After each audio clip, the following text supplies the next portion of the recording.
শীত হোক কিংবা গ্রীষ্ম বা বর্ষা যে কোনো পরিস্থিতিতেই কিন্তু প্রত্যেকটা মহিলাকেই সকাল থেকে রাত পর্যন্ত বিভিন্ন রকম কাজকর্মের মধ্যে দিয়েই দিন কাটাতে হয়।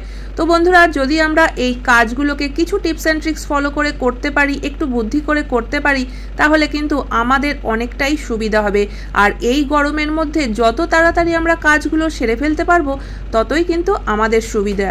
তো এই ধরনের বেশ কিছু সাংসারিক টিপস নিয়ে আজও হাজির হয়ে গেলাম। তো নমস্কার বন্ধুরা, মৌস ফ্যাশনে তোমাদের সকলকে স্বাগত জানাই। তো দেখে নেওয়া যাক আজকের প্রথম টিপস। যখন আমরা 2-1 দিনের জন্য হলেও কোথাও বাইরে বেরোই, যেমন জামা কাপড় প্যাকিং করতে হয়, তার সঙ্গে কিন্তু মনে করে ব্রাশটাও নিতে হয়। আর আমরা ব্রাশটা নেওয়ার ক্ষেত্রে যে ভুল করি, সব কটা ব্রাশ একসঙ্গে করে নিয়েই তারপরে ব্যাগে রেখে দিই। তো এটা কিন্তু কখনোই করা উচিত না। একজনের ব্রাশের সঙ্গে আর একজনের ব্রাশ কিন্তু টাচ হওয়াটাও উচিত না।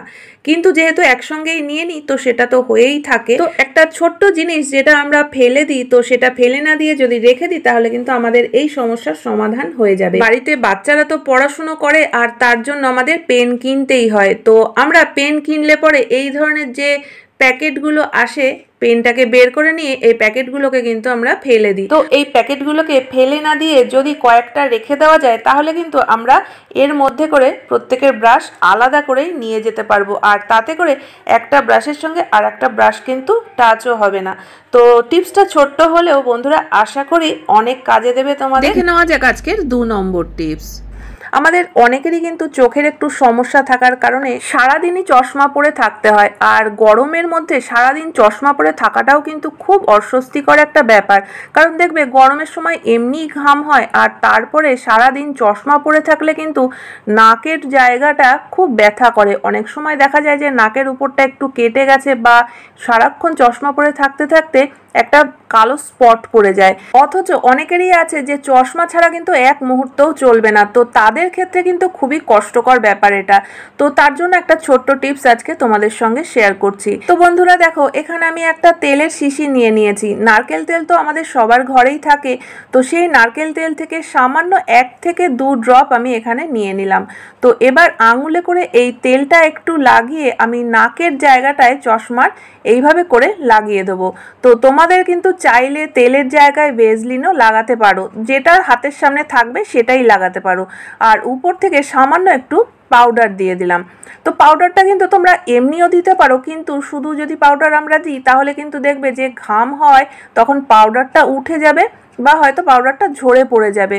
তো আমাদের কিন্তু সেই অস্বস্তি থেকেই যাবে। তাই পাউডারটা যাতে অনেকক্ষণ পর্যন্ত থাকে, বা আমাদের নাকের উপরে চশমাটা থাকতে থাকতে যে জ্বালা যন্ত্রণা করা বা ব্যথা করা, সেটা যাতে না হয়, সেই কারণেই কিন্তু একটু তেল লাগিয়ে তার উপর থেকে আমি পাউডারটা দিয়ে দিলাম।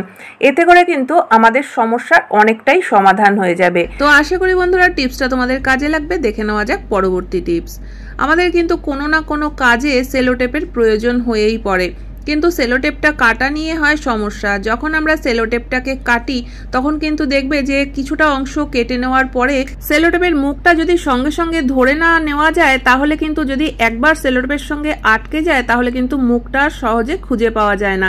তো তখন কিন্তু দেখা যায় যে সেলোটেপের এত বড় একটা রোল ফেলেই দিতে হয় অনেক সময়। তো সেই কাজটা করার সময় কিন্তু আমরা একটা ছোট্ট টিপস ফলো করতে পারি, তাহলে কিন্তু আমরা যতবারই সেলোটেপ কাটবো এই ঝামেলা কিন্তু আর থাকবে না।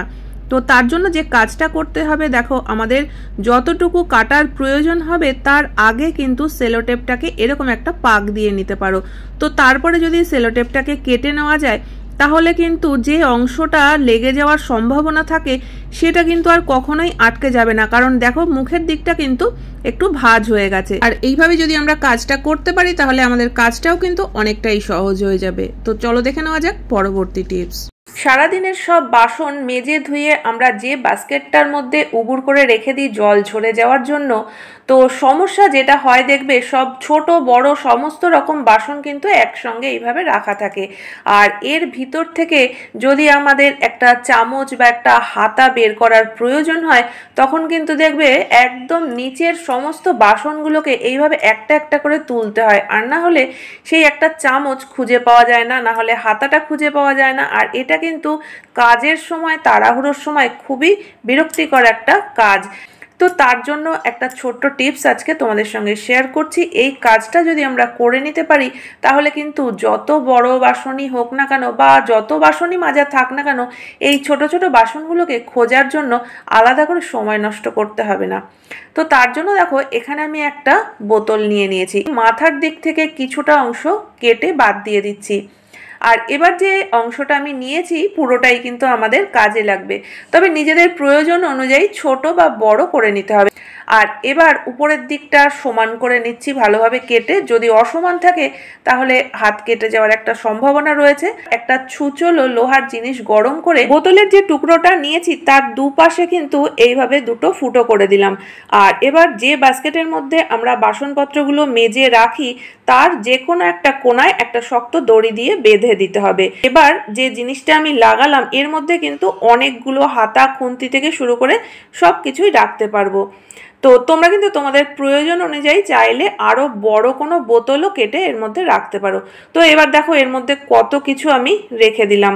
এরকমই ফেলে দেওয়া একটা কোনো বোতল কেটে যদি আমরা এই অর্গানাইজারটা বানিয়ে নিতে পারি তাহলে কিন্তু এত বাসনের ভিড়ের মধ্যে থেকে এই ছোট ছোট জিনিসগুলোকে খুঁজতে আর কষ্ট করতে হবে না। তো আশা করি বন্ধুরা এই ছোট্ট টিপসটা তোমাদের সকলেরই কাজে লাগবে। ভালো লাগলে অবশ্যই লাইক কমেন্ট করো। তো চলো দেখে নেওয়া যাক এর পরবর্তী টিপস। বন্ধুরা আমাদের প্রত্যেকের বাড়িতেই কিন্তু এই ধরনের চীনামাটির প্লেট থাকে, ছোট কিংবা বড়। আর এই প্লেটগুলো কিন্তু আমরা খুব যত্ন সহকারেই ব্যবহার করি, বা যখনই এটা রাখি তখন কিন্তু খুব সাবধানেই রাখতে হয়, কারণ এই জিনিসগুলো যদি একটার সঙ্গে আর একটা সামান্য একটু ঠোকা লাগে তাহলেও কিন্তু ভেঙে যাওয়ার সম্ভাবনা থাকে। কিন্তু এরকম অনেক ক্ষেত্রেই হয় যে আমরা হয়তো সবাই মিলে এক জায়গায় বসে একটা খাওয়া দাওয়ার ব্যবস্থা করলাম, কিন্তু তার বাড়িতে হয়তো প্লেট কিছু কম পড়ে যাচ্ছে, তো আমরা কিন্তু নিজেদের বাড়ির থেকে কিছু প্লেট নিয়ে যাই, বা হয়তো আমাদের এক জায়গা থেকে অন্য জায়গায় শিফট করতে হবে, তো সেই সময়ও কিন্তু এই প্লেটগুলোকে আমাদের নিয়ে যেতে হয়। কিন্তু এই প্লেট নেয়ার ক্ষেত্রে যদি আমরা একটু সাবধান না হই তাহলে কিন্তু দেখা যাবে যে এত দামি প্লেট ভেঙে নষ্ট হয়ে গেছে। তো যে কোনো পরিস্থিতিতেই যদি এই প্লেটগুলোকে এক জায়গা থেকে অন্য কোথাও নিয়ে যাওয়ার প্রয়োজন হয় তাহলে কিন্তু এই টিপসটা ফলো করে দেখতে পারো। তো দেখো এখানে আমি একটা লেগিংস নিয়ে নিয়েছি, আর এই লেগিংসের মধ্যে এই প্লেটগুলোকে কিন্তু ঢুকিয়ে দিতে হবে। তো তারপরে দেখো লেগিংসের কোমরের দিকের যে অংশ সেটাকে কিন্তু আমি একটু উপরের দিকে এইভাবে করে ভাঁজ করে দিচ্ছি। আর এবার লেগিংসের যে পায়ের দিকের অংশটা, একটা পা দেখো এইভাবে করে টেনে নিলাম, আর তারপরে নিচের দিক থেকে ঘুরিয়ে নেব বাকি অংশটা।